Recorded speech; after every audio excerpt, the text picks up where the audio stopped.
My exhibition is called Flores, which means stealing flowers. It celebrates the wonder of plants, and it really comes out of my journey of learning to live with chronic illness and disability. So in 2017, I got a brain infection called encephalitis, and I spent nearly a year in hospital. And coming out of that, I was diagnosed with multiple sclerosis and a condition called neurosarcoidosis. I had to learn how to walk again and to speak clearly again. So after hospital, I actually went into rehab, and my partner would come up every afternoon and take me to the gardens.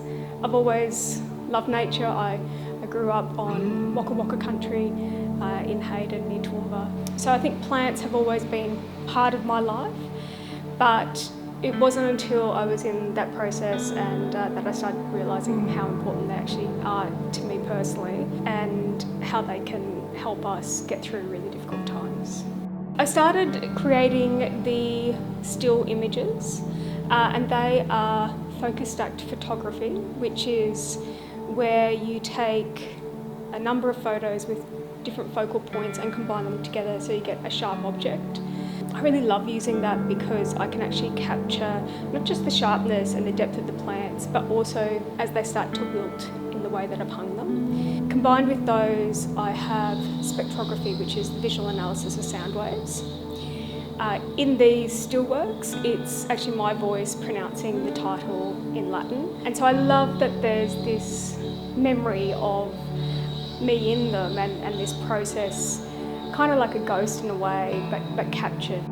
I wanted to create something multisensory. I firstly explored video, and that actually was wonderful because it allowed me to go back to my roots with sound and doing field recordings, which I had really used a lot before I got sick. And then it was sort of spreading across into tactility with the fabric drops and the rug.